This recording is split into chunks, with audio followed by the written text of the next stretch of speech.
ಈ ನಡುವೆ ನಮ್ಮ ಜನ ಎಲ್ಲ ಹೊಟ್ಟೆಗೆ ಅನ್ನ ತಿನ್ನೋದು ಬಿಟ್ಬಿಟ್ಟು ಬೇರೆ ಎಲ್ಲ ತಿನ್ನೋದು ಕಲ್ತಿದ್ದಾರೆ ಅನ್ಸುತ್ತೆ. ನೋಡಿ ಇದು ರೋಡ್ನ ಹೇಗೆ ಗಲೀಜು ಮಾಡಿದ್ದಾರೆ. ಇದು ಕುರುಬ್ರಳ್ಳಿಯ ಕಾವೇರಿ ನಗರದಲ್ಲಿರುವಂಥ 22-23 ಮೇನ್ ರೋಡ್ ಇದು. ಇದಕ್ಕೆ ಮುಂಚೆ ಇದು ತುಂಬ ಸುಂದರವಾಗಿತ್ತು. ಅಂದರೆ ಯಾವುದೇ ಕಸ ಇಲ್ದಿರ, ಯಾವುದೇ ರೀತಿ ಪ್ರಾಬ್ಲಮ್ ಇಲ್ದಿರ ಎಷ್ಟು ನೀಟಾಗಿರ್ತಿತ್ತು.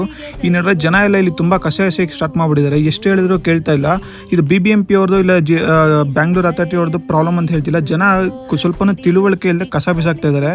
ಈ ಕಸದಿಂದಾಗ ಏನಾಗ್ತಿದೆ ಅಂದರೆ ಇಲ್ಲಿ ಇಲಿ, ಹೆಗ್ಣಗಳು ಮತ್ತು ಸೊಳ್ಳೆಗಳು ಜಾಸ್ತಿ ಆಗಿ ಸುತ್ತಮುತ್ತಲ ಸೊಳ್ಳೆಗಳು ಕಾಣಿಸ್ತಾ ಇದ್ದಾರೆ. ಮುಂಚೆ ನಮ್ಮ ಏರಿಯಾದಲ್ಲಿ ಸೊಳ್ಳೆಗಳೇ ಇರ್ತಿರ್ಲಿಲ್ಲ, ಆದರೆ ಸೊಳ್ಳೆಗಳು ಸ್ಟಾರ್ಟ್ ಆಗಿದೆ.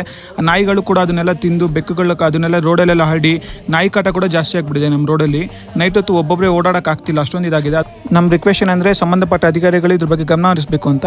ಹಾಗೆ ನಮ್ಮ ಏರಿಯಾ MLA ಆದ ಶ್ರೀ ಗೋಪಾಲಯ್ಯ ಸರ್ ಅವ್ರಿಗೂ ಕೂಡ ವಿಶೇಷ ವಿನಂತಿ ಮಾಡ್ಕೊಳ್ತೀವಿ, ಇದ್ರ ಬಗ್ಗೆ ಸ್ವಲ್ಪ ಗಮನ ಹರಿಸಬೇಕು ಅಂತ. ತುಂಬ ಕಷ್ಟ ಆಗ್ತಿದೆ. ಇವರು ಕಸ ಆಡಿರೋದು ಇನ್ನೆಲ್ಲ ಒಂದು ಸ್ಕೂಲ್ ಆಪೋಸಿಟಲ್ಲಿ, ಅದು ಕೂಡ ತುಂಬ ಇಂಪಾರ್ಟೆಂಟ್ ಪಾಯಿಂಟು. ಪ್ಲೀಸ್